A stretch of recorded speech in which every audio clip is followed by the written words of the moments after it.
The White House, August 21st, 2025. The air is thick with anticipation as the sun rises over the iconic columns, casting long shadows across the South Lawn.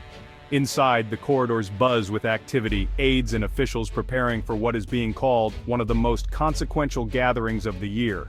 Former President Donald Trump, now back in the global spotlight, is hosting a high-stakes summit.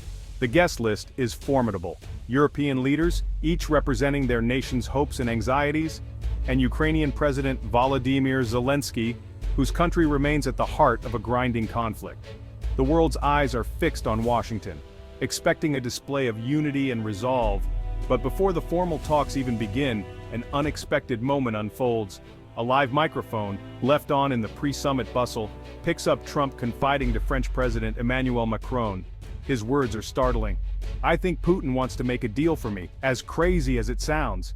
The remark, casual yet loaded, is instantly picked up by the press pool, echoing through the marble halls and out into the world. The comment instantly reframes the summit. What was meant to be a collective effort at diplomacy is now overshadowed by the suggestion of a personal negotiation between Trump and Russian President Vladimir Putin. Journalists scramble to interpret the implications, and newsrooms across the globe erupt with speculation. For Zelensky and the European leaders, the implication is jarring. Suddenly the question looms: is peace in Ukraine now a matter of personal ambition rather than shared international resolve? The room, once filled with cautious optimism, is now thick with uncertainty and suspicion. The phrase "for me" becomes the subject of global debate. Analysts and commentators dissect every syllable. Does it reveal naivete, a shrewd negotiating tactic, or simply unvarnished self-interest? Around the world, the public wonders if this is a sign of bold leadership or a troubling disregard for collective security.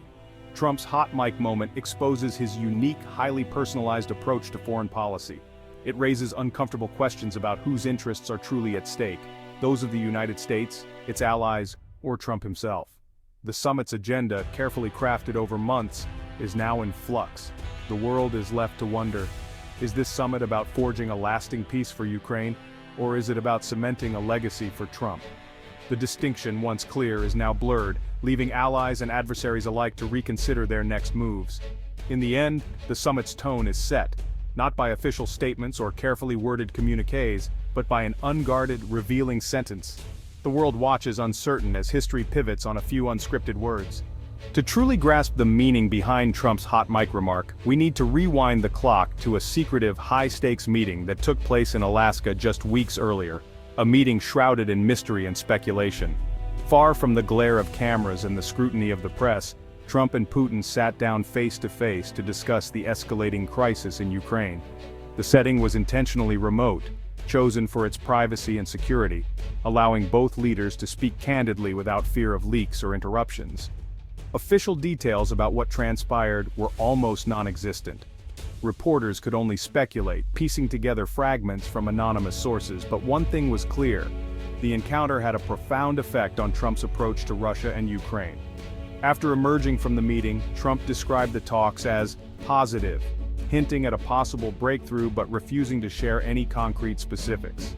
His demeanor was noticeably more measured, and his language suggested a shift in strategy. Political analysts and observers quickly noticed that Trump's once firm demands for an immediate Russian ceasefire had softened. Instead, he began dropping hints about the potential for compromise, fueling speculation about what had been promised or discussed behind closed doors. The Alaska meeting wasn't about signing treaties or formal agreements. It was about building personal chemistry, reading each other's intentions, and quietly testing the waters for a new kind of negotiation. Trump left Alaska convinced that he now had a direct, personal line to Putin, one that could bypass the usual channels of traditional diplomacy and statecraft. This newfound private rapport set the stage for his later "deal for me" comment, suggesting that he and he alone possessed the unique ability to broker peace between the two nations. In the end, the public hot mic moment was more than just a slip. It was the echo of a private, game-changing conversation that had quietly shifted the course of international diplomacy. What exactly is the deal that Donald Trump believes Vladimir Putin wants? This question has become a focal point in international discussions as Trump hints at a unique solution to the ongoing conflict in Ukraine, one that he claims only he can deliver. According to multiple reports and expert analyses, the deal could involve Ukraine being pressured to cede the Donbas region to Russia in exchange for a ceasefire or broader peace agreement. This would mark a dramatic break from the current Western policy, which has consistently supported Ukraine's territorial integrity and sovereignty. While Trump frames this proposal as a pragmatic, business-like solution to end the bloodshed, for Ukraine, it represents a devastating loss, both of land and of national dignity. The human cost is immense, with millions displaced and communities shattered. The phrase, "for me," in Trump's rhetoric is telling.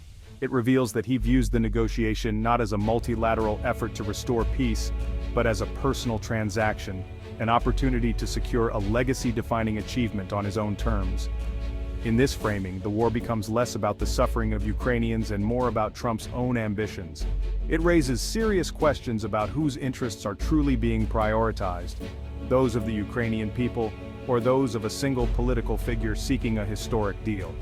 Trump's approach is undeniably high-risk, high-reward. He is willing to consider options that others have dismissed, convinced that his personal intervention is the missing key to ending the conflict. But such confidence can be a double-edged sword. Is this self-assurance justified by unique insight, or is it dangerously misplaced? Many world leaders and analysts remain deeply skeptical, warning that a rushed or one-sided deal could have far-reaching consequences. Around the globe, people anxiously speculate, what price will ultimately be paid for a deal made for him? Will it bring lasting peace, or sow the seeds for future conflict and instability? The stakes for Ukraine and for global stability couldn't be higher. The outcome of this potential deal will shape not only the future of Ukraine, but also the balance of power and peace in the world for years to come. John Bolton, Trump's former national security advisor, offers a sharp critique of the "for me" moment. Bolton argues Putin is appealing directly to Trump's ego, not to American interests. He speculates Putin dangled the ultimate prize, a Nobel Peace Prize for ending the Ukraine war. By personalizing the deal, Putin reframes it as a historic triumph for Trump, not a solution for Ukraine. This strategy bypasses policy debate, targeting Trump's ambition and desire for recognition. Bolton warns that if Putin is playing to Trump's vanity, any deal may serve Russia more than the West. The line between statecraft and personal glory blurs, putting European security at risk. Bolton's analysis is a sobering reminder. In this negotiation, ego may outweigh principle. Bolton's insight highlights Putin's calculated strategy: make Trump feel indispensable to peace. By framing the deal as a personal favor, Putin transforms a multilateral crisis into a private partnership. The lure of a Nobel Prize is a powerful motivator for Trump, encouraging him to accept terms others would reject. The negotiation becomes about legacy, not just geopolitics. Putin's flattery and psychological tactics make Trump more receptive to Russian demands. Yet as long as Russia advances militarily, Putin has little incentive for real peace. His talk may be a diplomatic feint. The personalized approach is a tool for division and delay, not necessarily for resolution. In Putin's playbook, patience and opportunism reign. Trump's "deal for me" comment lands like a bombshell among allies and Zelensky. European leaders are stunned. Zelensky is unsettled, fearing Ukraine's fate could hinge on personal ambition, not principle. The incident exposes a fault line in the Western alliance, raising doubts about U.S. commitment to collective security. European capitals worry Trump's approach could destabilize the region for decades. The White House scrambles to downplay the remark, insisting Trump's private and public stances align. Trump signals he'll speak with Putin again, pressing forward with his direct diplomatic track. But reassurances do little to ease allies' anxiety. The hot mic moment reveals a new vulnerability in the coalition, one Putin is sure to exploit. The hot mic incident epitomizes the Trump doctrine foreign policy as personal, transactional, and skeptical of tradition. After Alaska, Trump's stance shifted, less rigid, more open to compromise, focused on personal rapport with Putin. He believes breakthroughs come from leader-to-leader chemistry, not institutions. Trump sees a personal victory as synonymous with national success, a view that alarms critics and energizes supporters. His strategy is unconventional, blending ambition with a belief in his own deal-making prowess. Allies and adversaries are kept off balance by his unpredictable approach. Trump is convinced his personal touch is the missing ingredient for peace. The world watches, uncertain whether this style will deliver results or deepen divisions.